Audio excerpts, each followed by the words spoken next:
Welcome back to another episode of the Three Man Weave College Basketball Podcast. This is our weekly show talking college hoops, news, notes, thoughts, results, all kinds of college basketball information coming straight into your earwaves. I'm Jim Root, your host this week, joined by the sweaty Matthew Cox. I'm also sweaty, so Matt, we both been grinding today. Wow. And the cute manicured Kai McEwen, looking much sharper than the rest of us. Kai, how are you feeling? Jim, I woke up like this. I'm wearing layers. I got my robe on, my hoodie, and another hoodie underneath because it's like 50 degrees tops in my basement, which is where my studio is located in my house. It's cold outside in Chicago. It's freezing. It's up to like 10 now, Matthew, which is balmy. You were outside battling the elements, so impressive by you. Yeah, I'm looking at hey, we're up to 18 right now. I mean, I walked outside 18? an hour ago, or sorry, on the way back, I should say. It felt balmy out there. So when you condition yourself to -5 for 3 straight days, 20 degrees, you're ready to conquer the world and play tag football in shorts or something. So Yeah, Matt, that's why I cold plunged up in Wisconsin in -22 wind chill. It was I'll wonderful. never taking understand a the dip in cold lake. plunge thing, but I respect you, and I admit that you're a better, tougher person than I am. I can't. I love it. can't I love an match that. adrenaline rush, Matthew, and getting that cold was an adrenaline rush. And having a sauna right on the side of the lake that we could hop in and warm immediately back up was certainly helpful. Hey, yeah, we've got a wonderful show coming at you. Typical format for in season. We've got a roundup, a little bit of news and notes, some coach quotes and stuff to discuss in there. We've saw that. Shout out some individual performances, some surprising results. Three-man thoughts where we just kind of take the mic, pass it around, and talk about what really jumped out at us this week. And then a little bit of game previews at the end and one pod review also coming in at the very end. Please feel free to leave those reviews. You can do that on the Apple app. We will read them, insert a question. We will answer, treat it as a mailbag of sorts if you like. Yeah. Of course, we do love the 5-star variety, but do what you must. Do what you must, but make it 5 stars. Only 5 stars, but do what you must, but make it 5 stars. Subscribe to the pod on iTunes, wherever, etc., and subscribe on YouTube. We'd love to get that channel up to more listens. We are basically at our wits' end with a potential sponsor. Wits' end's the wrong phrase. That sounds like we're annoyed. Right. We're as right towards the end, either it's happening or it's not. And if it doesn't, hopefully the Best Bets Daily Show will be Patreon or some sort of subscription, Substack, whatever, starting in February. That is our tentative goal to you, the people. Hopefully there are subscribers that are willing to pay and listen to the idiocy we discuss on the days of college hoops. So keep an eye out for that in the future. Personal corner. Yep, that's it. It's just the best bets. That's kind of what we're looking at. We still have best bets 3 days a week on Action Network. We're writing up a few games there. We got a Wednesday podcast there. So all that stuff, feel free to check out as well. But fellas, let's get into Roots Roundup. Roots Roundup is our news and notes section, but before we dive in, we must give a shout to one of the best college basketball statistics sites on the website. Kai, that is CBB Analytics, a loyal sponsor of this show this season. CBB Analytics, CBBanalytics.com, the best 30,000-foot view in all of college hoops. Statistics, numbers, math. Yes, it's all at CBBanalytics.com. More than 25 Division I coaching staffs are using it right now to game plan and to scout for their upcoming matches. Useful website it is for game planning, for casual fans, for diehard fans, for sports bettors, everybody that loves college basketball or likes college basketball or even thinks a little bit about college basketball in their sleep, as we all do. You will love this website. Promo code WEAVE, if you want to check it out. Promo code WEAVE provides a $40 off coupon of a subscription. I believe there's a free trial period you can do as well, cbbanalytics.com. It is wonderful. Check it out. You will enjoy what you can do. Yeah, $40 is essentially a free month off. So it's terrific. The amount of insight you can get with on-off stats, with shot charts, with lineup combinations, etc. You will sound smarter because CBB Analytics is feeding you information. All right, guys, no incredibly key headlines across the sport, no broad sweeping things, but in the coaching world, Rick Pitino made multiple headlines. We got to discuss Mr. Pitino. We'll start with him testing positive for COVID and missing a game against Seton Hall. Kai, we've always been a little skeptical of Steve Masiello on the sideline since his Manhattan days. Yeah. He takes a clipboard from arguably one of the 3 best coaches in the history of the sport, and they promptly get waxed gave up a 28 zip run. St. John's did to Seton Hall. It's no bueno. And Seton Hall's kind of on a tear. Yeah, I'm kind of giving up on Seton Hall, of fading them. My goodness, credit's due. Tip the cap. Matt and I were at trivia last night, and we were talking about the St. John's game, and Matt said, "Oh yeah, throw it out because Masiello's in charge." Matt, that's a little bit harsh, just throwing it out because Pitino wasn't at the game. Do you think we should ignore that law? Really, head coaching was the only reason St. John's got pummeled? It wasn't the only reason, but man, I mean, how many coaches would fall in between Rick Pitino and Steve Masiello if you did a power ranking of every coach? Ever like 500 coaches. Couple So, I hundred. mean, Wow. I'm not gonna say he's worth 30 points to the number from a handicapping lens, but Manhattan's doing yeah, great with that. I bought off immediately. Let's just say that when I saw the news that Masiello was coaching. So Yeah, I'd say there's a chance the players just kind of rolled over when they don't have Pitino to rally them in the huddle.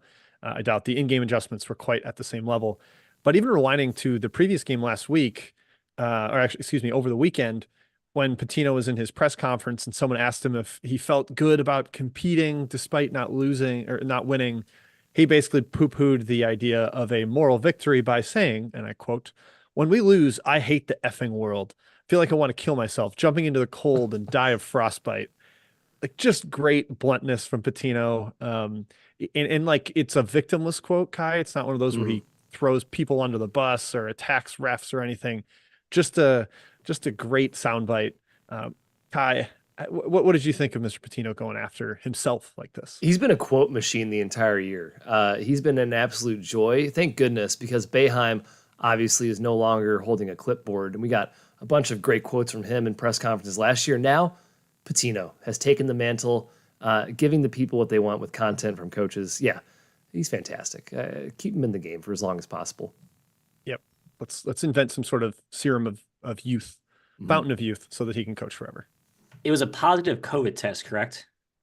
Yes. That's why he was out of the Seton Hall game. Yes. I just think it was a little bit ironic, maybe. I was just thinking about Jim Engels for Columbia and that weird, I don't know if anyone saw that. I'm not sure that's on the news wire we want to discuss, but weird situation where Jim Engels, Columbia's head coach, did not shake hands with Yale's head coach, James Jones. Yeah, he just because like wandered to the corner. He was like apparently very sick or ill or something, but like, why did he coach in the first place? Like the Ivy sat out a whole year because of their conservative COVID, and then to have Engels go coach the game and then no one know about it until like afterward, when everyone's like, what the hell's happening right now, compared to St. John's, who, whatever. Well, I mean, it's just interesting. I think that the delineation is he wasn't feeling good. He must not have tested positive for COVID. There's a difference between having a cold, having the flu, and COVID, and you can get into all the scientific whatevers you want. But it was a funny image, Matthew, of Engels just like walking alone in the corner towards the locker room while both teams were shaking hands going through the lines. It was a good stuff there.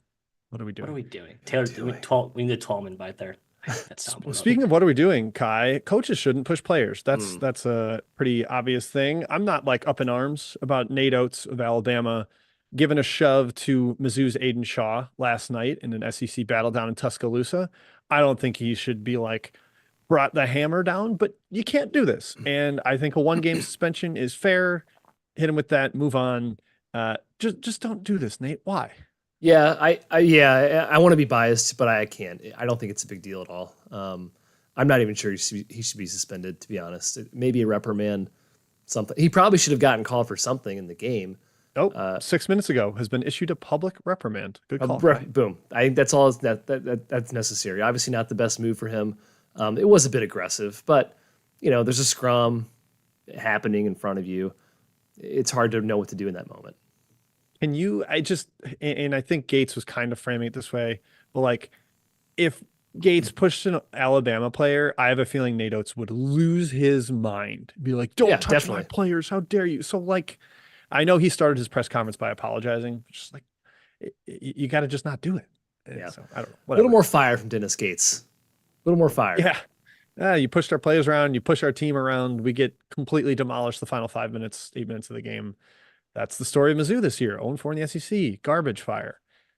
Last note in the coaching world, Jeff Jones from Old Dominion is officially taking a leave of absence for the rest of the year.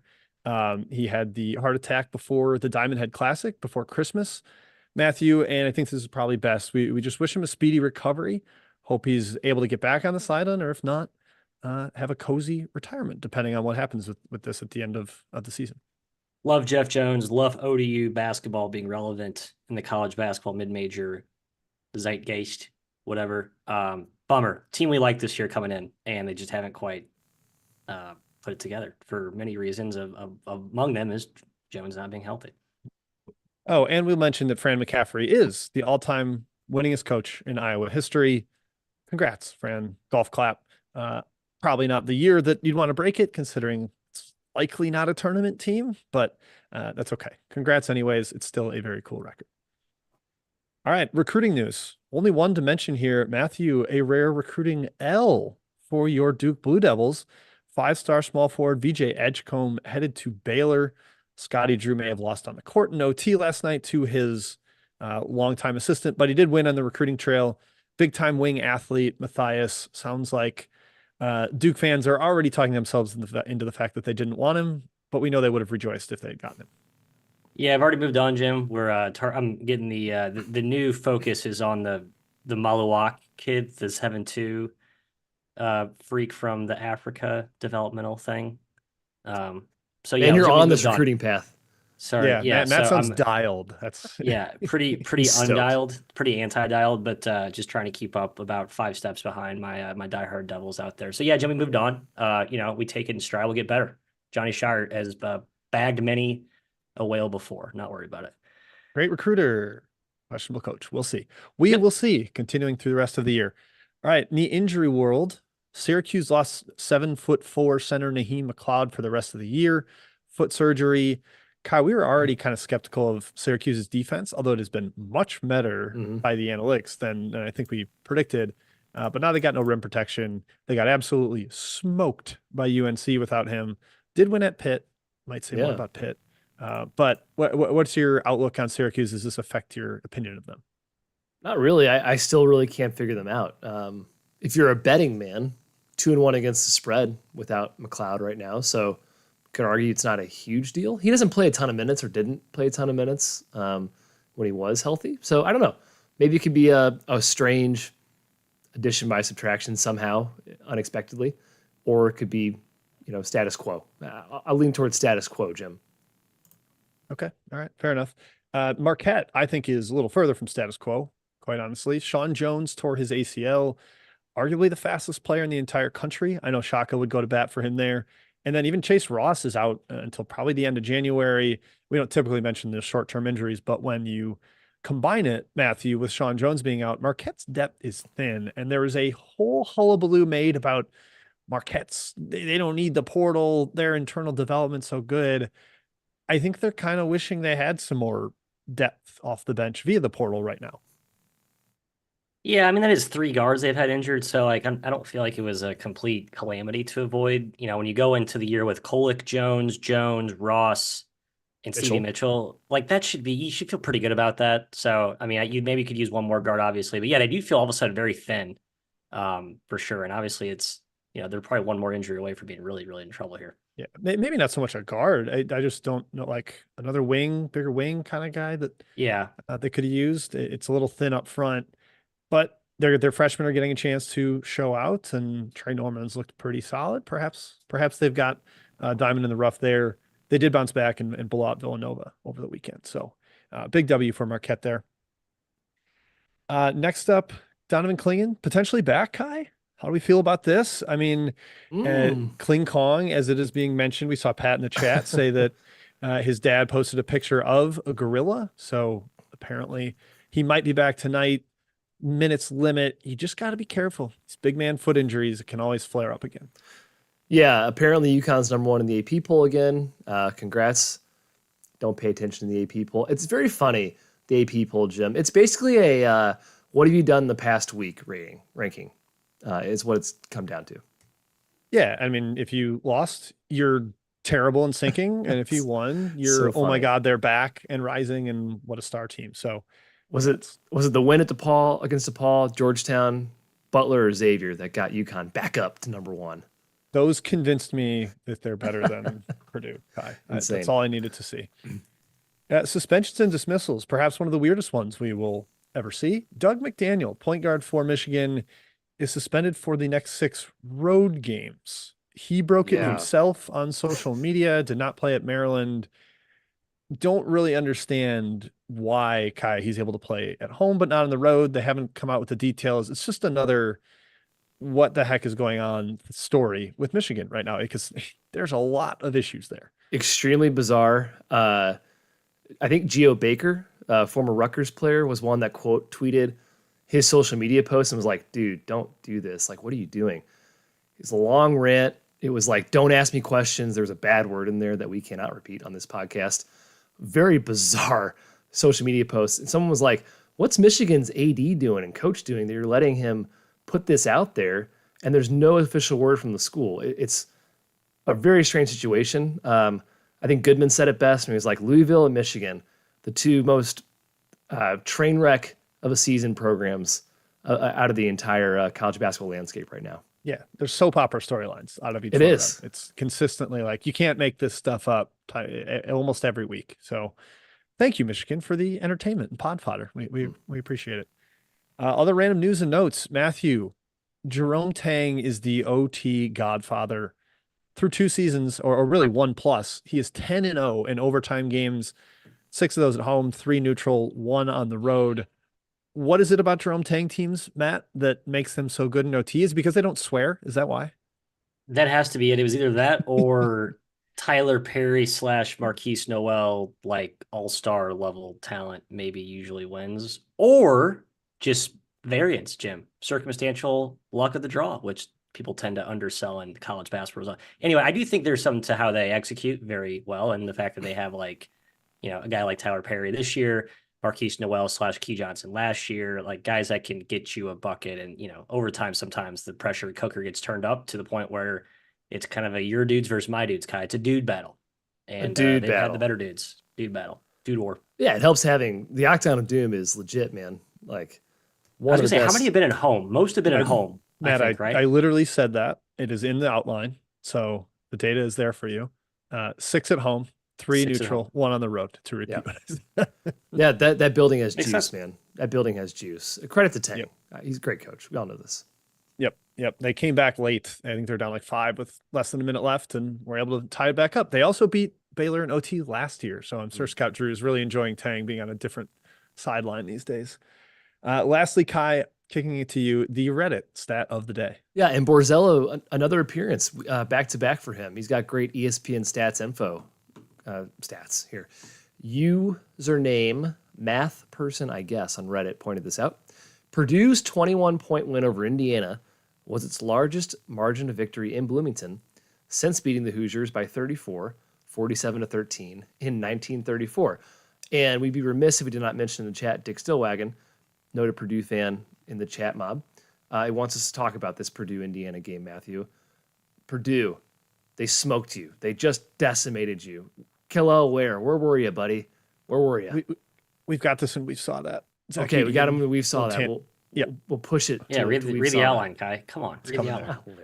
There's a 0% chance Matt knew that was in We've Saw That. That's okay. Matt hasn't prepped an inch Yeah, for but this the fact that podcast. Kai didn't know Jim is sort of definitely an indictment on his reputation. We mentioned Edie. I'm not sure. I didn't know we were going to mention the entire I have many game. thoughts, not you. I mean, I can speak about now. We can wait. You let me know what chapter of this podcast we'll talk. Let's do that when we talk ED, and that's going to be in about a minute and a half, because we're wrapping up Roots Roundup here, and we are moving on to We've Saw That, which means, since I'm the host, I continue to talk. So hopefully you don't hate my voice. It's not like nails on a chalkboard for you. But Kai, crazy result in the Mountain West over the weekend. Utah State beat UNLV on a 5-point play, essentially. They were down 4 with 13 seconds left, came up, hit a 3, and as the 3 was going in, there was a shove on the rebound. They were able to knock down both free throws that resulted being a double bonus. 5-point play, UNLV unable to score on their final possession. Utah State looking like a shoe-in to the NCAA tournament despite a loss last night on the road to New Mexico. The 2 worst rules in college basketball right now, in my opinion, are getting 2 free throws on a rebound like this where the ball goes in, you award them points, and you still get free throws. And 2, the over-the-back foul on the other end that results in 2 free throws going the other way. It should not be free throws resulting for either one of these plays. It should be treated as offensive fouls where the team gets possession. It's Love this. ridiculous I that like that. points are resulted from these plays. Ridiculous. Especially Kai, if you'd watched the end of Cincinnati TCU, you would feel even more strongly about this. Yeah. Cincinnati and TCU were tied late, kind of a crazy shot making final 90 seconds. TCU misses a potential go ahead game winner, and in the scrum for the rebound gets called for a bump. I mean, it was a foul, but like to lose on that with 3 seconds left, 90 feet from the basket, that stinks. Nope. Cincinnati goes to the other end, misses both free throws. And an over the back foul on their free throw on themselves. TCU goes to the other end, misses the front end, and we go to overtime. Just ridiculous. It was kind of a ball don't lie. This call shouldn't exist. I'm glad the free throws were missed. Let the kids decide it in overtime. But just to support your point, it's silly Terrible. that those result in free throws. Yeah. I agree with you guys on the rule change. Does not excuse stupidity of those committing over the back fouls, especially when they are egregious fouls. Now, I think sometimes refs are hunting questionable calls. Like I think there's been times where, refs are hunting a late questionable 3-pointer, whatever, and you just kind of see it. And I feel like that happens with the over the back thing. But come on, be smarter, gentlemen, young men. Yep, no bueno. But yeah, all right, time to talk crazy individual performances. And we start with the ultimate individual in the sport, as we alluded to, Zach Edey. Over his last 2 games, look, I know they lost to Nebraska, but in the 2 games since, 63 points, 34 rebounds, just a complete demolition. I think Filipowski in his last 2 had like 56 points and 23 rebounds. And it's like, yeah, that's not good enough to win NPOY. Like you're just not good enough. Zach Edey's been absurd. Kai, they whomped Indiana. Now you can interrogate Matthew about his Hoosiers being terrible. What's up with that game, Matthew? Also, by the way, voters, let's not get complacent. Zach Edey is the player of the year. Let's not get like fatigue here. He is the player of the year. Okay? Okay. Matthew, Indiana, go ahead. I mean, I think we've seen like Penn State last night, right? Let's use a Big Ten parallel.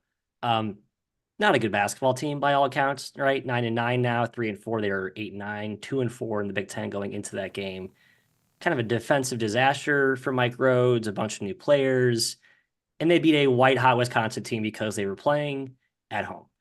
So IU at home, like everything swings your way. If you can't rise up for that game, forget all the execution and the blunders with roster construction, but like just the effort and general mentality that I watched in the first half was just so, I don't know, despicable and gross and frustrating. It felt like a turning point in the year for me. Like if you can't rise for that game, like, maybe you win a few more home games and good spots, but like I think the team has certainly waved the white flag. Xavier Johnson being kind of the poison pill. That's the one I wanted to Ware. talk about. 2 straight games, Xavier Johnson's had a flagrant off the ball, dumb, just bonehead play. One of them was an ejection, one of them wasn't. He just seems fed up, Matthew. I think you almost want to get him off the team. I think I do too, because it's like I'd rather just go to war with the guys that you have in the backcourt and quit trying to wiggle in X who can be good in spurts, but really hasn't been any. Like the Jekyll and Hyde, there's been no good from X recently. It's just been all bad in certain doses on the floor. His mental makeup is clearly zapped at this point, and they're starting cups over him. Which at this point, I don't think games. XJ likes that. I think XJ hates that. He's averaging 1 point in the last 2 games. Looks like. Yep, 1 point. Yeah, but hey, so he has as many points as flagrant fouls. Yeah, I mean, rewind the tape, Kai. I think it was fairly obvious to see the roster flaws preseason, and now it's just kind of risen up and bubbled over and exploded in everyone's face. So, Matt, how much NIL money or first round picks would you have to give up to get the other Xavier Johnson at this point? He would save your season. Oof, my goodness. I think I would trade the entire front court. I'll keep I'll keep Renew, but I'll give you Ware, SIU. That's I'll give you honestly Sparks. a fair trade. And I'll throw in I don't know. And Baco's been better. Ironically, Anthony Leal. They can have a Leal. Indiana's not dead for the tournament. The resume is fine right now. It's not great. They avoided no bad losses. No grenade losses. They got close to a bunch of them, but they managed to avoid them. But the advanced or the predictive metrics, the quality metrics would doom their seed, Kai. But resume stuff is still tenable to potentially find their way in. All right, there's our Indiana tangent. Quick on Purdue. Are they still the best team to you guys, or is it UConn? Is it somebody else? We can discuss this a little bit in one of my 3-man thoughts, but just real quick for Dick Stillwagon. Is Purdue the best team? I think it's Arizona. Purdue's 2 for me. Wow, despite a couple of road losses in the Pac-12. Matthew, your thoughts? Mm, yeah, it's Purdue. Okay. I think Purdue. I also think Houston's getting a little unfair discard. That's in my 3-man thought. Okay, good. All right. Yeah, we'll discuss it then. I will holster for then. Other individual performances worth citing. I just kind of want to talk Northern Colorado quick. St. Thomas had 37 and 14 last Thursday. The player, not the team. Yep. St. Thomas, the player. Loyola Chicago transfer. Certainly could use him. Their offense has been insane. I believe they have like 9 straight overs for you betting folks. I'm not saying auto bet it, but if you want to, it's been really ridiculous. They just score like crazy. So shout out to Thomas. Jerron really has been terrific. DeJour Reeves, Riley, Abercrombie, and Fitch in the front court. Matthew, you've watched this team. They're a delight. Steve Smiley, one of the true forward-thinking, data raid, moneyball, basketball offensive minds out there, from the Jeff Linder tree, I believe, correct? So yeah, his offense is well constructed. And now that we've seen Dalton Connect go from NorCal, incredible, by the way, Northern Colorado to All-American at Tennessee, yes, maybe Smiley has some magic dust that he can sprinkle in both player development and team offensive construct development. Some good stuff there. Connect. Yeah, I tweeted about him being in a little bit of a slump, and then the last 3 games he's gone absolutely bananas. I think he had 16 or more in at least 3 straight halves of basketball. Not games, halves. Like he was just every half was filling it up. So he's ridiculous. A couple 40-point performances at the mid-major level. Keenan Cole of Lindenwood, 42 last Thursday. And Jordan Johnson, 47 and 3 from New Orleans. He's really fun to watch. He had 40 on 10 of 15 shooting, Kai. 6 threes, 6 of 7 from deep, hit a bunch of free throws. He's just a little jitterbug, hard for people to keep track with there. Contrasts a lot to the Wade Taylor 41-point game against Arkansas. He was 13 of 32 from the field. Not terribly efficient, but he did hit some big shots. So credit to those guys for incredible individual performances. Yeah, Keenan Cole's averaging like a third of his team's points, Lindenwood, I believe. Like he's their only player. It's wild. Yep. If you can't guard him, you can't stop them. But if you can bury Lindenwood.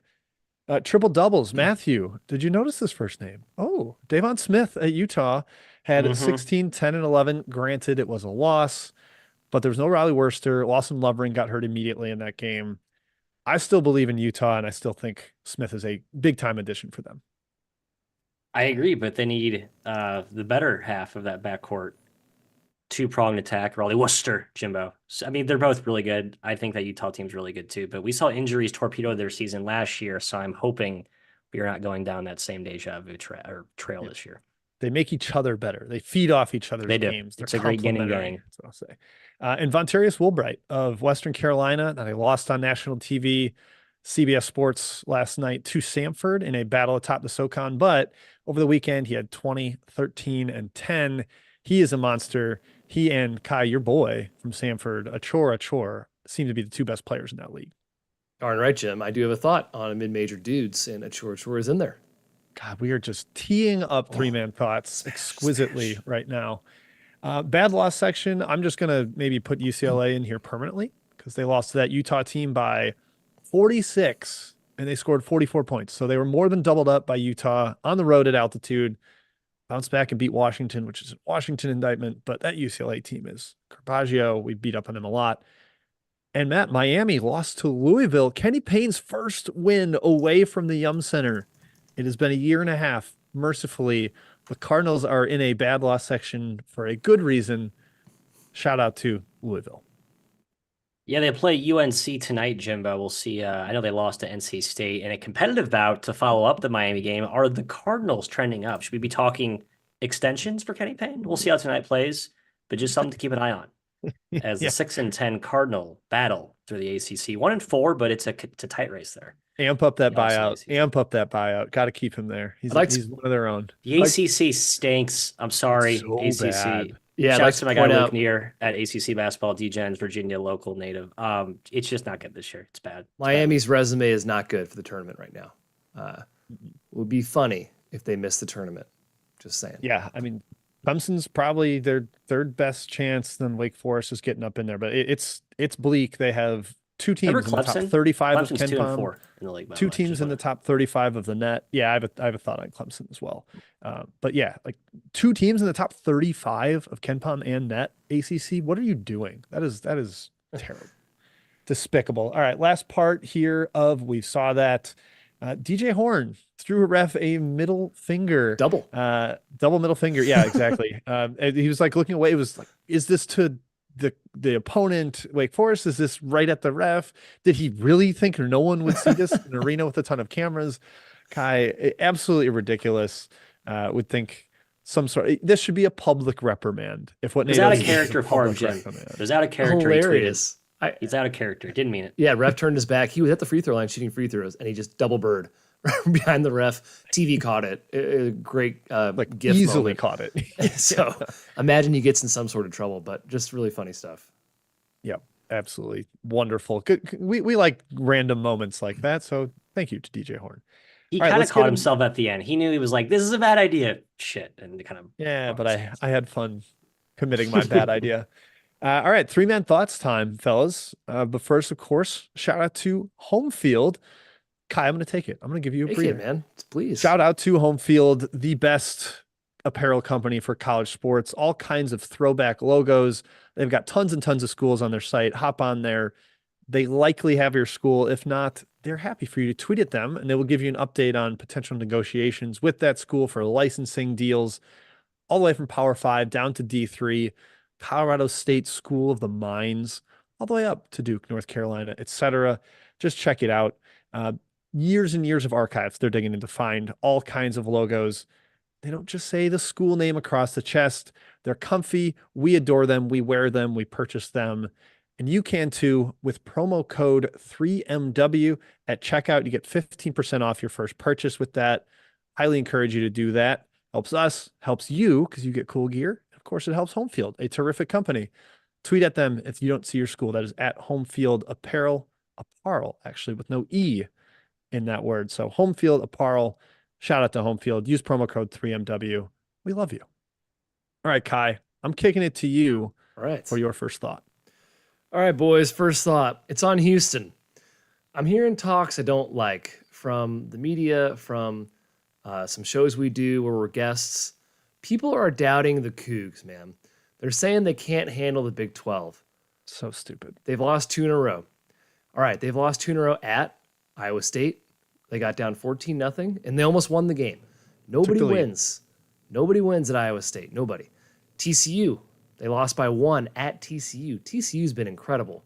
Arguably 4-0 in the Big 12. I know they're 2-2, but an OT loss at Cincy, a bogus loss to Kansas. TCU's fantastic. Let's remember Houston beat West Virginia by 34 at Houston. Let's see what they do as the Big 12 schedule progresses here. They have 2 home games coming up. I imagine they're going to win. Now, we can revisit this conversation if they start dropping home games and become towards the middle of the pack, but I still expect them to finish towards the top of the Big 12. They're still number 1 in KenPom.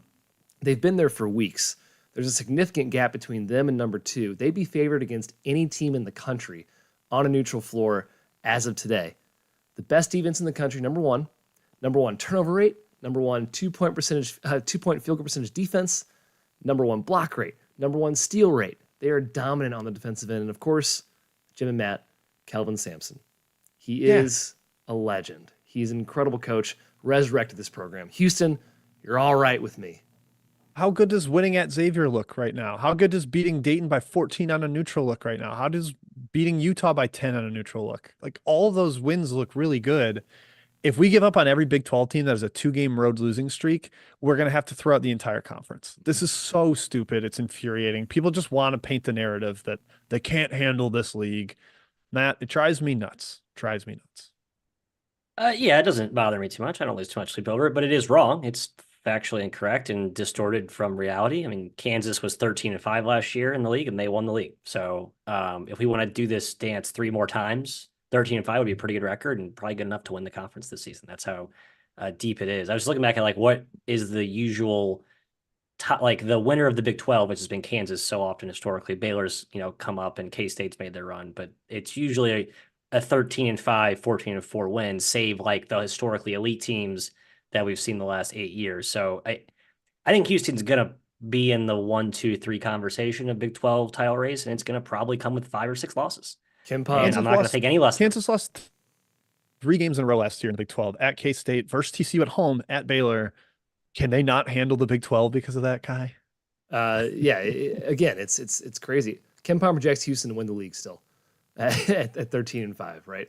It's very early in the process, and yeah, hey, good point in the chat here. I forgot who said it. I lost the page, but the new teams in the Big 12 are doing pretty well. BYU and Cincy look like they belong, and UCF beat Kansas. These new teams are doing just fine. Houston's inclusive. The timing for yeah, well, especially BYU and Cincy, like impeccable. Like the last decade basically of their program, like they've kind of they struck while the iron was hot. So well done. Yep. Yeah, that was Russ. Shout out Russ in the chat. Russ. And Matt, this kind of pivots very well to your first thought. Yes. No Houston, no problem. I was sitting here watching a little bit of SMU, which is sort of a key point I want to hit on this thought, but broader. The American Conference, always kind of left out and made fun of because of their clip art logo that they have, and it's not really a conference. It doesn't really have any history, but it's still in that high major, whatever the hell you want to call it in your classification rankings thing. It's good this year, and it's down a little bit from the last few years because there's no Houston. But I think top to bottom, this league is still a very real league with 2 bona fide at-large contenders at the top, which we've talked about ad nauseum, Memphis and FAU. But I think people are sleeping on the depth of this league, and it kind of feels a lot like the Conference USA being much better than people realized until it was all said and done last year. This league's probably better top to bottom, but it has kind of that same deep belly, which is really where I think some landmines will pop up for Memphis and FAU as the year goes forward. I think their resumes are, they've taken a lot of marquee wins already, so they're not gonna. I don't think they're at any risk of like falling off the at-large resume. But it's worth noting how good this league is. I think people will forget that because when you talk about the Big 12 versus the AAC, it's like talking about like chopped liver versus like a gourmet six. And the reality is the AAC is really good. SMU is the best team. No one is talking about. I mean, their resume is not ideal. 12-5. Some close losses. They probably should have won at Memphis, but Rob Lanier, a coach who I was like, I don't know if I like him at SMU. They but collapsed he's like at fully, ASU too. Yeah, They were up 11 second half, give a 22-3 run. losing at home to Dayton by a bucket, which we'll talk about Dayton coming up here. No shame in that. They've just been really good, and I think that they're gonna finish probably within a game or two of the FAU Memphis, 1-2 punch there at the top. I think that's a team people need to take real notice of. North Texas. Yeah. If those guys get healthy, I'm with you, Matt. Like Grant McCaslin leaves and North Texas is better. Tyler Perry, who are 60th in Ken Pom. That would be higher than any finish. I'm sorry, no, McCaslin got up to like 30, I think, last year. Yeah, when they won the NIT last year. And the NIT. But I think pre-NIT was around 50. But yeah, I mean, people talked about Ross Hodge. Why can't I speak? Ross Hodge. Ross Al Ghul. Ross Al Hodge. Ross Hodge. Ross Hodge. His very esteemed staff.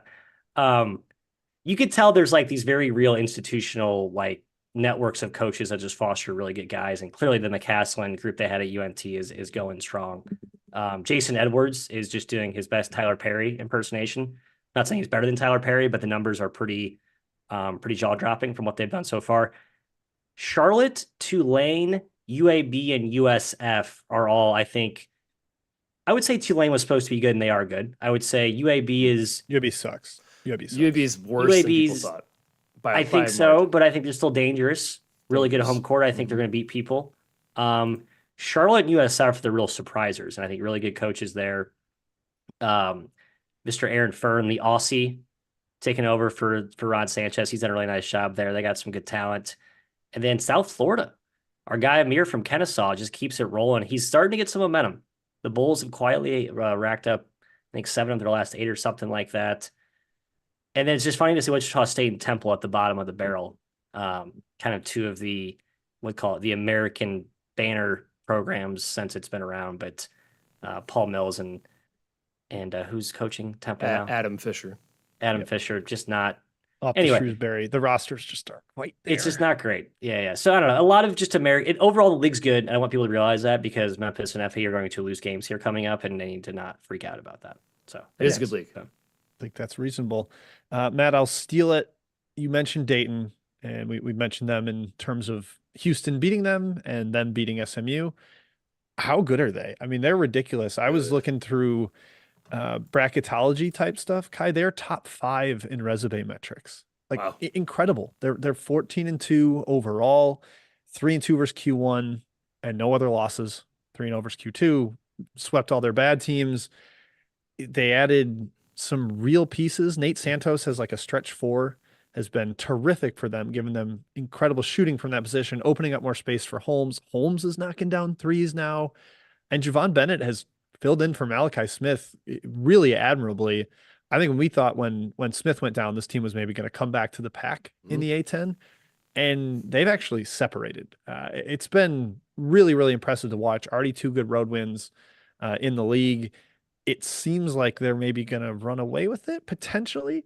We'll see though, Kai. We'll be live and in person in a little over 2 weeks for St. Bonaventure, headed to UD Arena. That's right, Flyers fans. We'll be there. Darn right. I hope Matt gets to join. Remind me after the show. Oh, we yeah, need to discuss that trip. I do need to figure out my Yeah, logistics. I'm so excited to go to Dayton and watch them live. Deron Holmes is 4th in KenPom Player of the Year. He is incredible. They're doing it on both ends. They're a great coach team. You know, Anthony Grant's done a great job with that program. Yeah, Dayton, they're awesome. A10's class. Yep. I saw our guy Sully was tweeting about this. The A10's lackluster non-con did Dayton no favors here. Now I think they're at a safe enough spot again, like FAU and Memphis, where it's going to take like a really disastrous close to not make the tournament as an at-large, given where they are right now. But those resume metrics are like insane. Yeah. Like they would have to lose pretty locked. 10 games for them to be out. Okay, that's good. I mean, KenPom has them going 15-3. I think I would say 14-4 would be my guess. And I think they're safe, right? Like 12-5 maybe gets a little bit dicey depending on where you lose games. And again, they're not losing 5 games. But now you're losing 5 games. I agree. Obviously, they're not deep. They're an injury away from maybe having to, buckle down here. But God, my guy is Enoch Cheeks. I watched him in the Ohio State charity games. Like, this guy's good. Like, people forgot about him too. Yeah, it's an easy program to root for. Like, who hates Dayton unless you're like a SLU fan or other A10 well, SLU fans hate Dayton. Yeah. Right. I get that. If you're not a SLU fan, though, it's just like Dayton's a very likable program from like an outside perspective. Just it's easy to like. Early in the year, like in that tournament in Charleston, it felt like, they're just launching threes. Seems like they settle offensively. Oh, no, they're top 10 in the country in 3-point percentage. Like Brea doesn't miss. Santos doesn't miss. Cheeks is slumping, but I know that guy can knock down shots. Holmes is a 44% 3-point shooter this year. Like it's crazy. They've got so much offensive weaponry, which has led to more spacing. In the past, it's been like defense first, can't really score, other than the Obi Toppin team. And that's just not the case this year. They are all the way legit. Excited to see that atmosphere, as Kai mentioned. I want to flip the spectrum, though, on the other side of it. The other non-power 6 team that we think is always a shoo-in for the tournament, Gonzaga, guys. We haven't really dug into them much on the pod. Just going to give a quick panic button smack for them. They are 11-5 overall, already have a loss in the WCC 2-1. They probably only have 3 or 4 Q1 games left on their schedule, and they're 0-4 against Q1 opponents so far. They might get an extra one in the WCC tournament final, but if they win that, it doesn't matter to the resume because they're in the tournament. It is exceedingly unlikely that they make the NCAA tournament, Kai. They're outside the top 80 in average of resume metrics right now. That is an issue. Their best wins are UCLA, USC, Syracuse, 3 extremely likely non-tournament teams. What do you think? Do we want them to win the WCC tournament so they don't lose their streak? Yes, I want them in the tournament for sure. And man, wouldn't it be cool if they were a 10 or 11 seed? Like, if you're a 7 or a 6, you're like, you got to be kidding me. We're playing Gonzaga. Yeah, their scheduling, the teams did them no favors. They really don't have bad losses, if you look at the resume, but Syracuse, UCLA, USC especially, just not nearly as good as people were hoping. And yeah, that sucks. You kind of got a trifecta of teams that are sucking, and for that reason, your resume metrics are not great at the current moment. Needed to Here's get the that issue. San We Diego want State St. one at Mary's home. don't we want St. Mary's in the tournament though too, Jim? Like sort of you got to pick one. I St. will Mary's take ain't getting there. Gonzaga. I have watched St. Mary's enough this year, and I'm not that interested in them. This is Kai? probably Sorry. This is probably a one bid league. Maybe St. Mary's can get there. I don't know.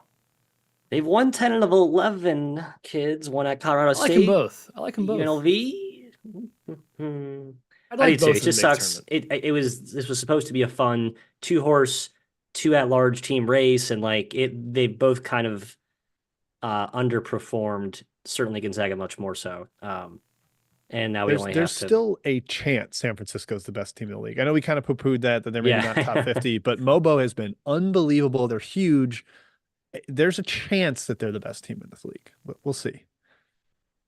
All right, that's my thought, Kai. Sorry, I just praise Dayton. Very big worry about Gonzaga is the crux of it. Let's talk some mid-major dudes that you guys should know about. I picked 4 dudes out, and we're going to discuss them. Shout out Rob Doster for dudes. First off, Big West, Elijah Pepper. Folks, if you don't know Elijah Pepper, you got to check him out. He's not just a fun name.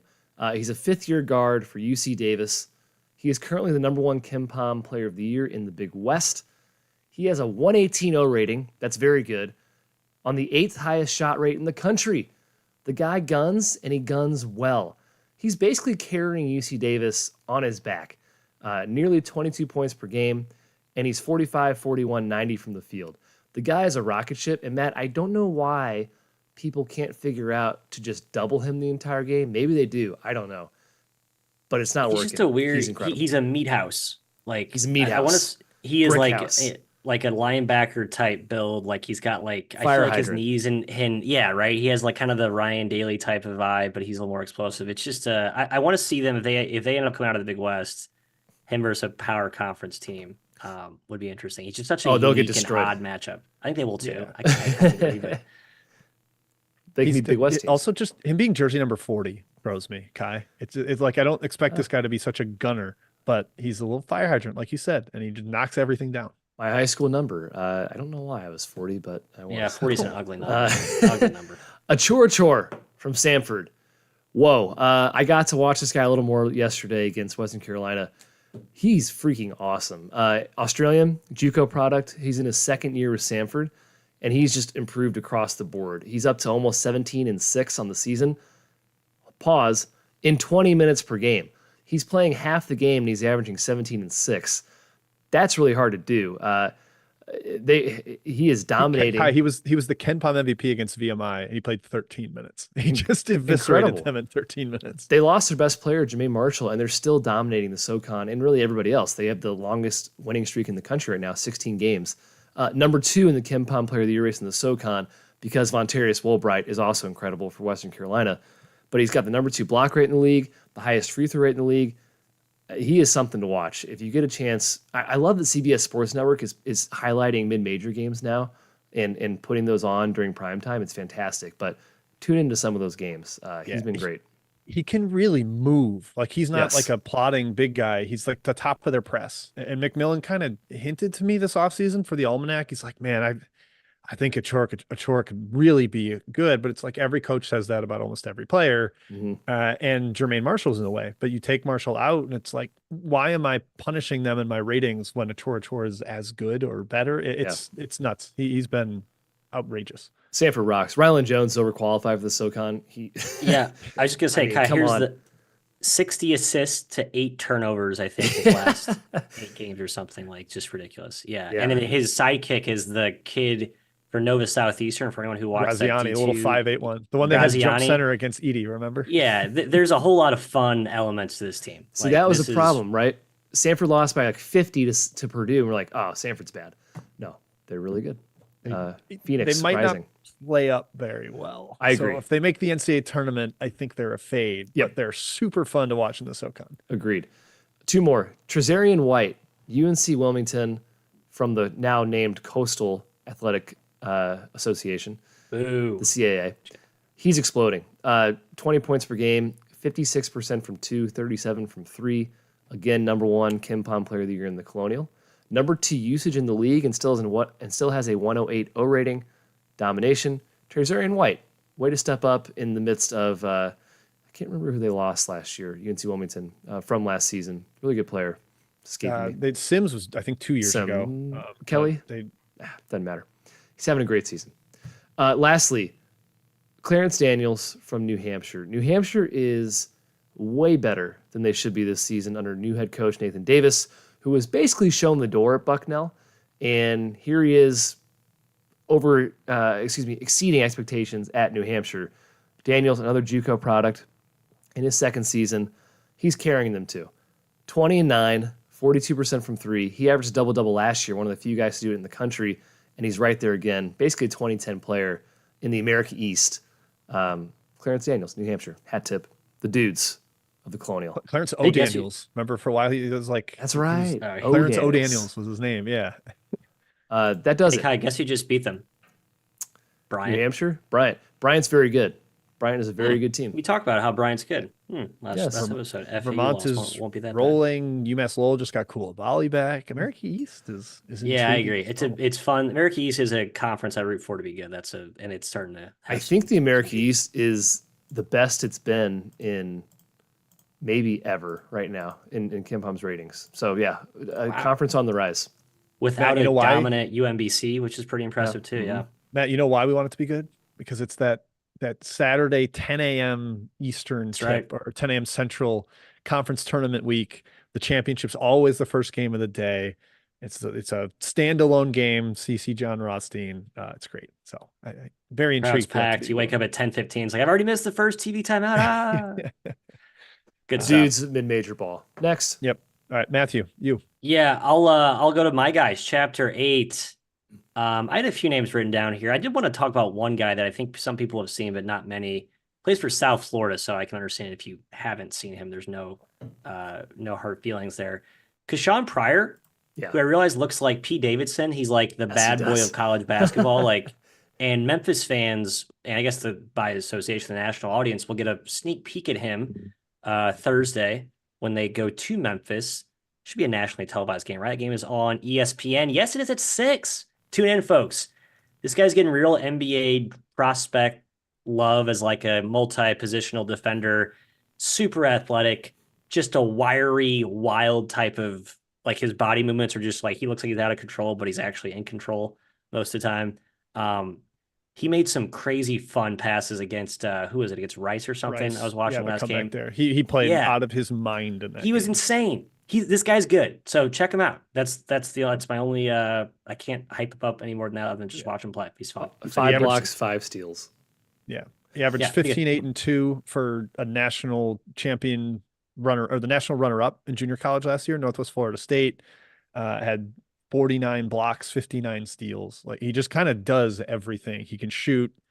He was like, Matt, in that game, I think he was like 18 of 19 from the free throw line or something like 15 of 16, baby. And Jim has a USF -5 or 6 backer. I needed all of those paper cuts to go down.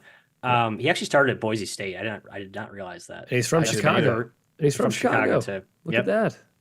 Yeah, Boise State's a weird spot. It is a very weird spot. I know I've talked about Donovan Dent. I don't know if I've given Donovan Dent a clear shout out in this section, and I think I just want to re-highlight his name for my New Mexico Lobos, and I am still loco for Lobo. 2 straight huge wins for my Lobos at home. San Diego State, Utah State, both by double digits.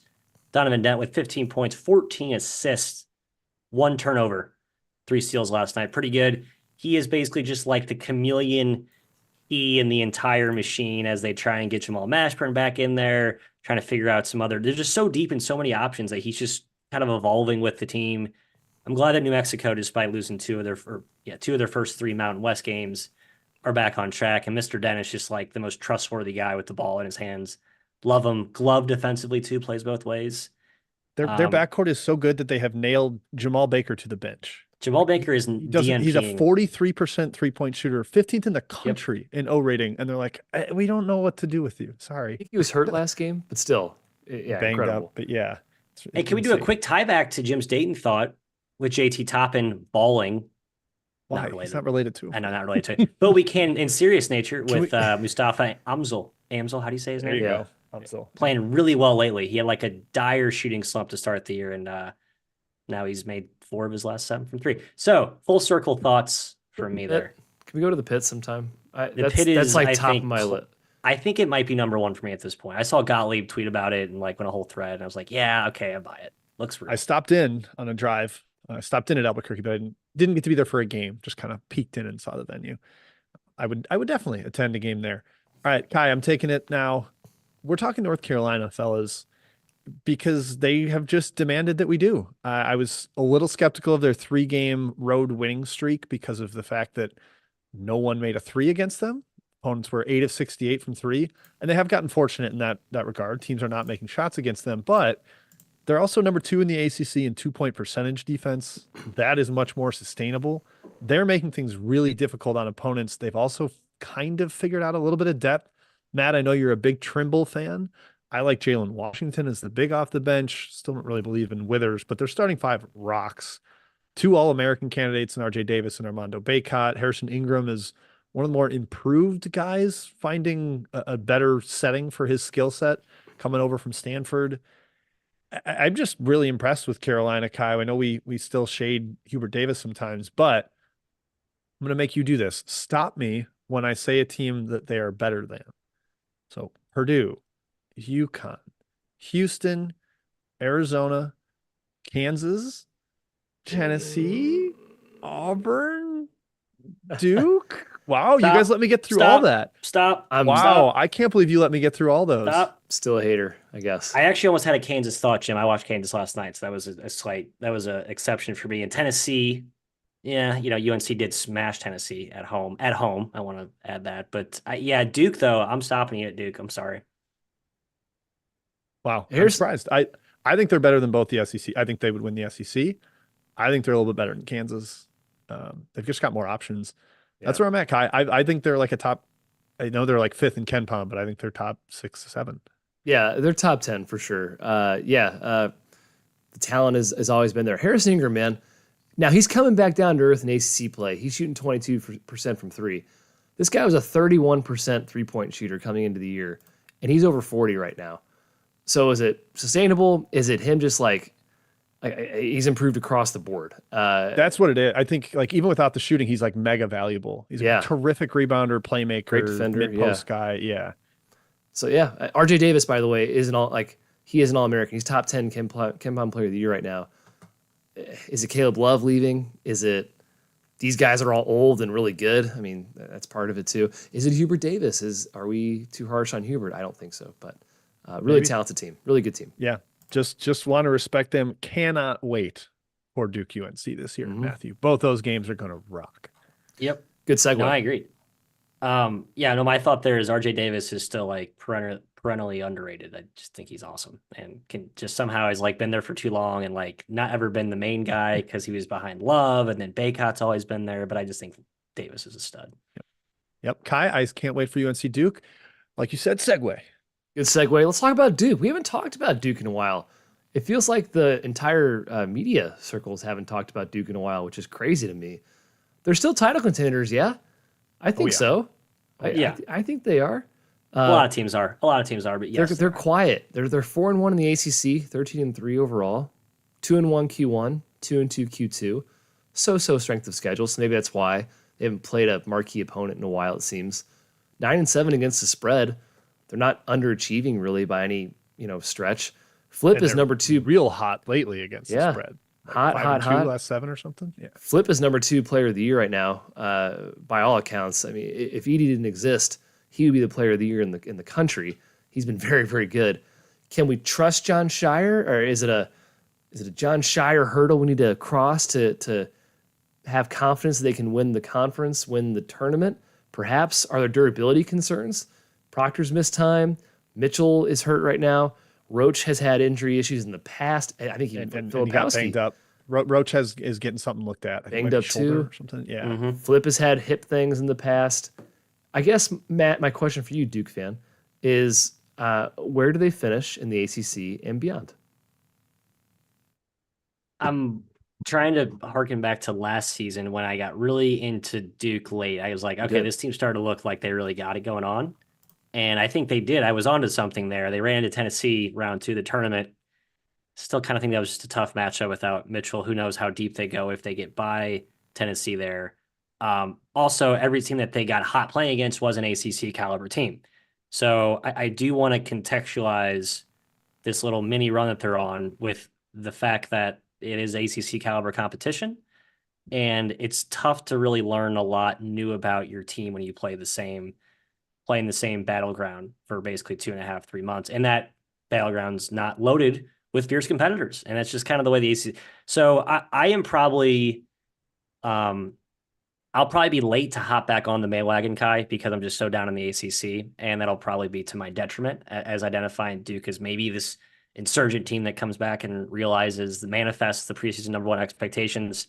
The depth concerns me a little too much Coach K and John Shire and not developing the bench during games when they could have, because they had plenty of times to play guys like what did Sean Stewart do to him? What did he do to John Stewart? Like, I mean, clearly there's something off the floor that must be. It's just, yeah, there's too much. Apple did not fall far enough from the tree there. And just to tie a bow on the ACC real quick and these two teams, Jim mentioned there's only 2 teams in the KenPom top 35.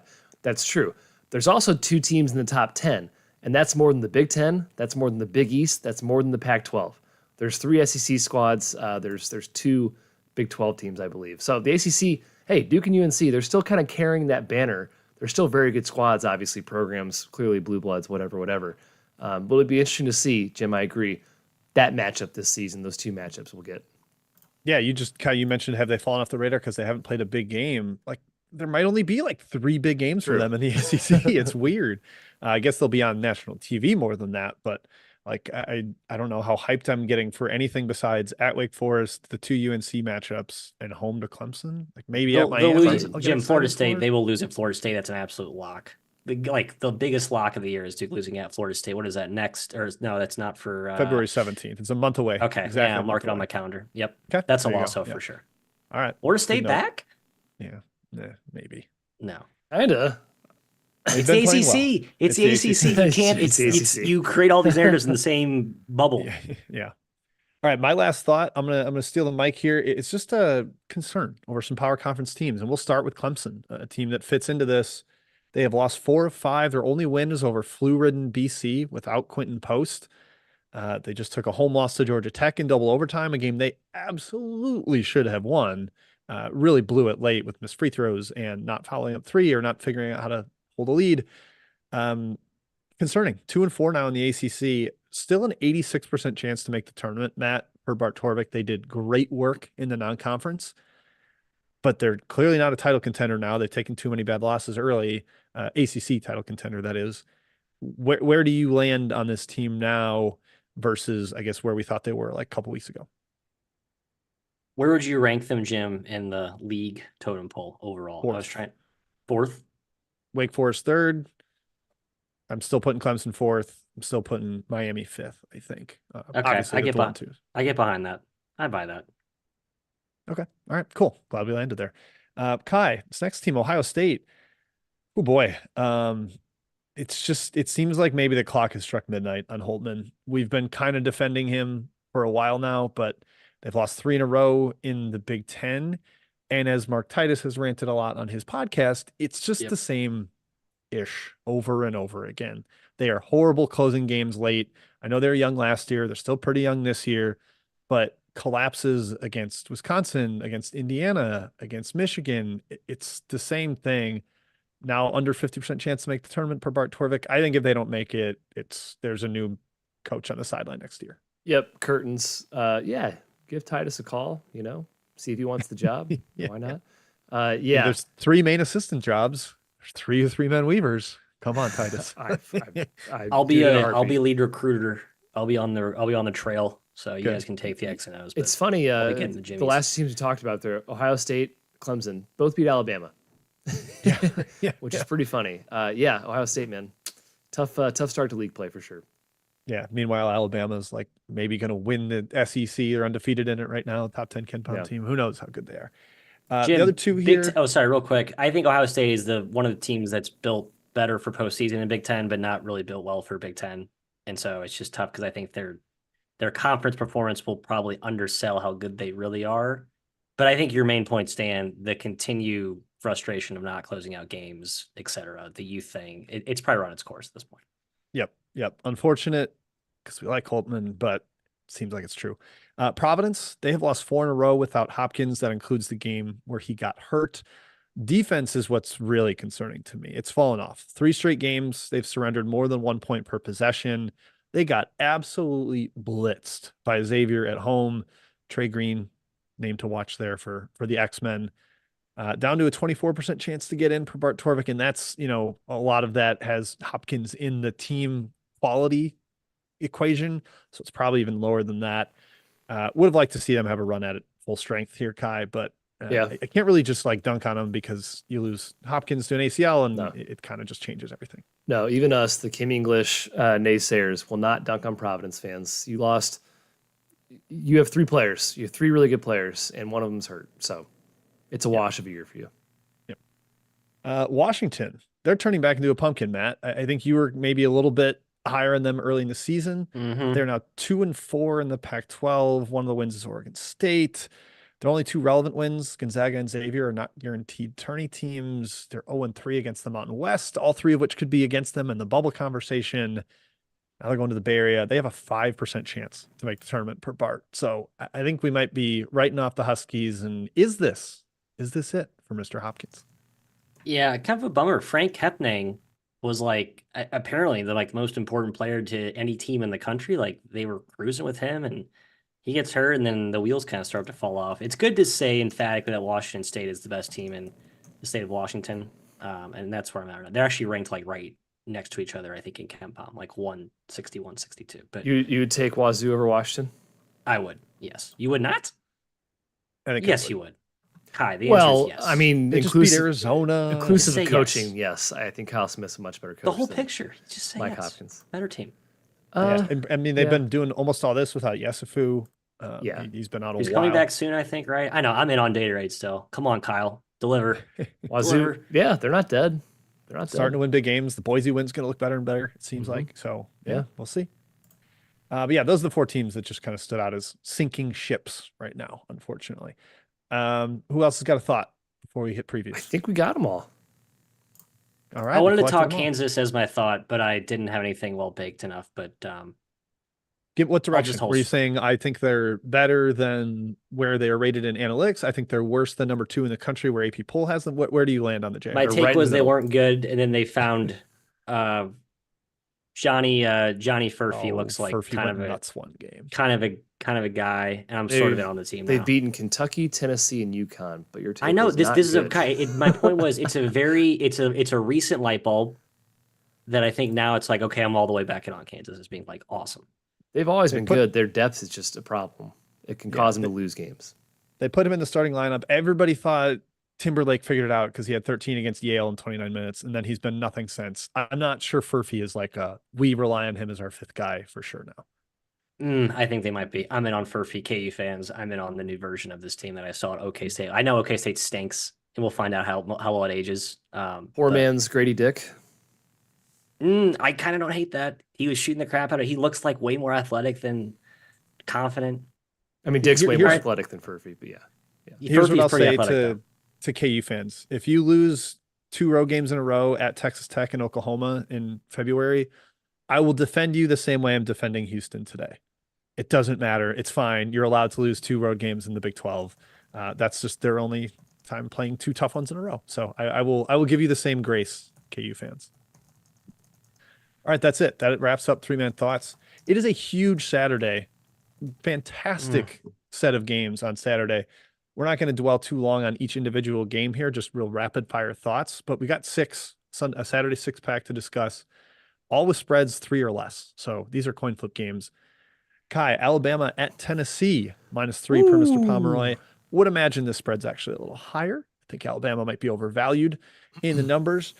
And Dalton Connect is playing ridiculous. It's weird to see a total 161 points in a Tennessee game. Yeah. What do you think about this matchup between 2 teams that are thinking they're atop the SEC? There's a good chance I'm on the over. I took the over in Tennessee, Florida, and it should have hit, but it did not because Florida was terrible. Yeah, I think it's going to be a ton of points, really fun to watch. Connect is awesome. I'll take Tennessee, and the reason is they can defend. and Alabama cannot. So Tennessee for me. Matthew. Yeah, I like Tennessee. Ziegler's look really good too. I mean, Connect's been going bananas, but Ziegler's just sort of a tone setter. His defensive disruption, I think, is always underrated. So yeah, Tennessee looks pretty real. I think I'm kind of back in on Tennessee. I don't know if I was ever out on Tennessee. Did we think we all kind of soured on them for a hot second there in the last I've three in a never row? soured on Tennessee. No, Maybe no. I was just me. Then I was like, I don't know if I really buy this team as elite, but no, they look there. They're there. I saw it a little. The Connect ankle injury, was like, is this going to linger like Tyler Walls did last year for Wisconsin? But last 3 games, 28, 36, 39. I mean, that's points. He's just absolutely supernova. Alabama's maybe got some, like, you throw Rylan Griffin at him, maybe he can bother him a little bit, but it just seems like no one bothers Connect. So yeah, I lean Tennessee. The first Vol since Allen Houston in like 1990 to go 35 points 2 games in a row. Not even Chris Lofton. Wow. He's the first one since Chris Lofton to go like 30-30 and first 35-35 since Allen Houston. Yeah. Wow. Okay. Not bad. Yeah. Not bad. Pretty illustrious name there for sure. All right. UConn at Villanova. Nova, the ultimate variance team. Matthew, they beat good teams. They lose to bad ones. Klingon very likely in this game, as there's a chance he might even play tonight. And note, this is at the Wells Fargo Center where the 76ers play, not on campus at Finneran. So where do you land on this one? I was going to I think that matters enough for me to not get cute and take Nova, but I was sort of going to take Nova. And this is you're just betting on good variance, right? You're betting on they make shots. Connecticut maybe reintegrating Klingon back into the mix, not a smooth transition with all the complex stuff they run, but I think UConn gets this W. UConn smash. I'm with Kai. Smash. I think there's a coaching circles around Neptune issue again here. I think Shaka did it to him, and I think St. John's Pitino did it to him, and I think Hurley and his staff can do it too. Justin Moore did not look. He did not look 100%. By the way, from what little I watched, there'll be a third game back, I think. Right? Yeah. Yep. I mean, maybe it's a cascade of threes go in for Villanova, but I think that's their only chance of competing. I think they get worked in the paint in this game. BYU at Texas Tech, 2 upstarts in the Big 12. Kai, Texas Tech is 3-0 atop the league, although they go to Houston tonight. Could be quickly 3-1. Mm-hmm. Meanwhile, BYU got a huge one against Iowa State, probably a stamp of legitimacy, even in their own minds of, oh yeah, we belong in this conference. What do you think of this one? One little matchup note. I think BYU using Khalifa as like the distributor atop the key could pull Warren Washington away, and I think that's an issue. What's his insane Khalifa's stat? If like assist turnover rate is insane right now. I don't know what it is, but I think the policy of fading BYU on the road and betting them at home, even though it hasn't worked out quite perfectly yet in Big 12 play, I think that's going to hold for the most part. There's no way they're a favorite at Texas Tech, but if they are, it's Texas Tech for sure in this game. Yeah, I think Tech went. BYU's injuries are kind of like not underreported, but they've just been so good. They were so good in the non-con that everyone kind of just dismissed them and forgot about them. But like with Nell and Faust not being 100%, and they're still getting Khalifa back in there, like that's kind of concerning. I know it's a deep team, but like to compete in the Big 12 consistently, you got to have all your horses, and you got to have a semblance of continuity. I worry about them away from home, especially because how injured they are. Yep. I mean, that is a crazy home environment to be playing in for the first time. Tech can really bring it. So I think that's probably a Tech one for me as well. Also in the Big 12, Iowa State, TCU, both teams love to get to the rim. Matt, this one's kind of simple for me too. I think Iowa State's a bet at home, a fade on the road. And this one is at TCU, who is coming off that really tough overtime loss at Cincinnati. I agree. Hassan Ward is my guy. Came back from injury, kind of another one people forgot about.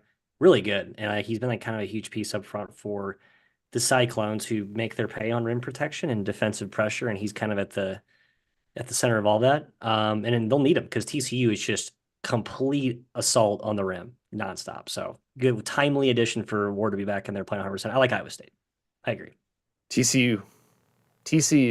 I'm super impressed by this team. Iowa State's on the road. TCU for me. Oh, sorry. Also, it's at TCU. I apologize. TCU. Yeah. Also, the TCU wins. That's it. Taman Lipsey getting looked at got left the game late against BYU. Keep an eye on that Yeah. for the Cyclones. Breaking news: the ACC has issued a reprimand to DJ Horn for his double middle fingers. Two So, reprimands in the podcast. a lot of slaps on the wrist today coming out from last night. All right, Marquette at St. John's, fellas. Golden Eagles depth might get tested here, but I think the big question, Matthew, is who's holding the clipboard for the St. Jonathans, because they need Rick Pitino. They do. They need to play defense as well. Like, they were playing defense, and then last night was a major setback. From what little I saw, again, I don't know how much Pitino has in store for that, but Pitino is such a good like game-to-game schemer.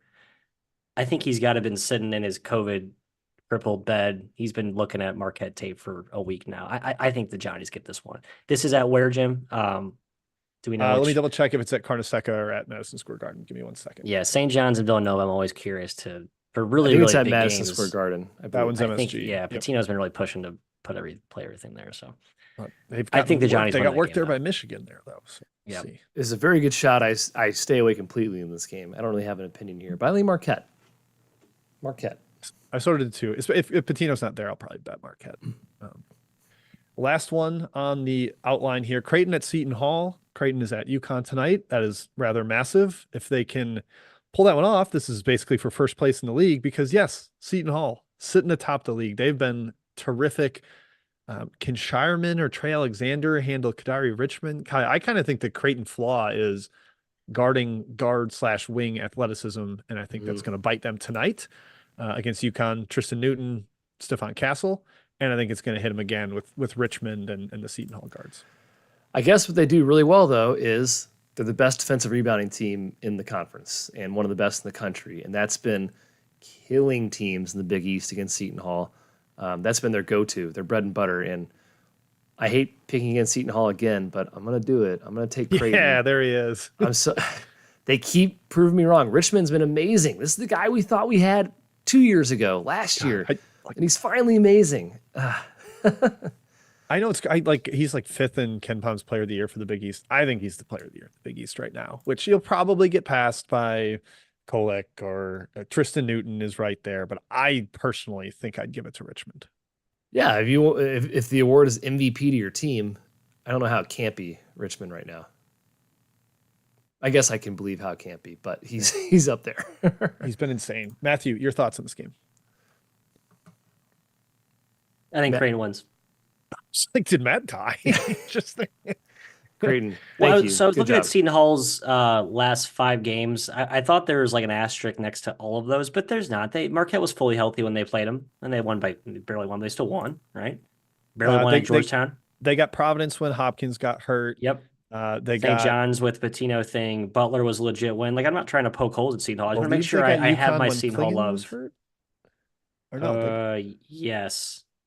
No, Clingan played 14 minutes, scored 14 points. So he got hurt in that game. I think it was, yeah. So They almost lost maybe to you can put some Georgetown. asterisks. Yeah. Seton Hall's very Yeah, good. They're I want to bet against Seton Hall at Georgetown. There's an accomplishment at this point in the year. All right. You know what, Kai? I think you talked me into it. Maybe I'd dueling Creighton there. Oh, don't let me do that. They've been really good. Oh, well. All right. Let's finish up, guys, with the one review from our loyal listeners here. This one's from Jay Frieds 3. Kai? Yes, and we thank you for the 5-star review. It is much appreciated. Please do leave those on Apple iTunes. Rate the pod 5 stars. Subscribe to the YouTube channel. Hit the like button. That helps us a ton. He says, easily the best college basketball pod. Fantastic. Yes. Love the show. Great for casual fans, nerdy fans, and appreciators of conditional formatting. Ah, yes. We love conditional formatting at the league. And so does CBB Analytics. There's another plug for them. good color scale. My only question is, can we expect Matt's apology to Wisconsin to come on the pod, or will it be through some other forum? Keep up the great work. Thanks a bunch. Matthew. I was prepared to issue one. I wanted to see a road win at Penn State. I'm not going to hold it against you. Everyone loses on the road in the Big Ten, but Yeah, they won good at Michigan chance. State. They went at Ohio State. Those are 2 good road wins. yeah, no, I agree. I've said this in a private form. Yeah, so I have confession. I have conceded of Wisconsin's, like, maybe the best Wisconsin team since the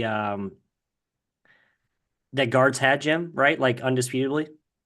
Yeah, I mean, best since 15. And it's not at the 15 Since 15, level. thank you. Yeah. But like they also won the Big Ten in guards tenure. It's not like he's Right. had no one good, but just Storr and Blackwell are just so far from what you think of in terms of Wisconsin player with the bounce, the offensive potency. It's a fun team. Like it's legitimately fun to watch. And that hasn't really been the case with Badger basketball lately. God, remember the like 10-minute scoring drought in the NIT semifinal against North Texas? Oh, yeah, that's right. They still are a little prone to droughts, but they're a top 10 offense at Ken Pom and Storr can carry them sometimes. So Yeah. they're pretty I solid. mean, yeah, no, it's a great review.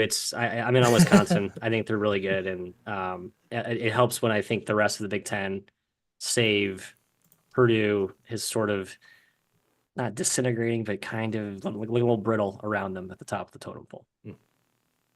All right, that was our review, Uh, Jim. Wait, I want to do real quick, just for fun. Gut answer. Rank the top three conferences in college basketball because I've seen some people calling almost every conference a fraud.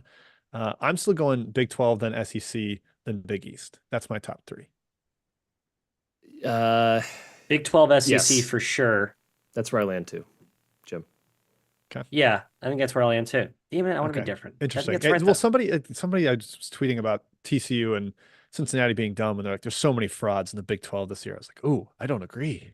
I think there's just a lot of really good teams that Odds. beat each other Well, up." I don't know how you can argue Big 12 isn't by far the best league in the country. I think By they struggled a far. little in like the non-conference crossover, like Q1 matchups, like not as Sure. Yeah. authoritatively good as in the past, but I still perceive them as the best. So I Yep. just wanted to see where we landed on that. Yeah. All right. That wraps it up, folks. Thank you for tuning in. Tremendous performance out of the chat today. Scott just ripping off pun after pun after pun. I love to see that. Um, that is it. We'll be back on Saturday for our best bet show. I will make my triumphant return after these two handled it as a duo last week. So tune in for that on the same YouTube channel. Like the video on your way out. We definitely appreciate that.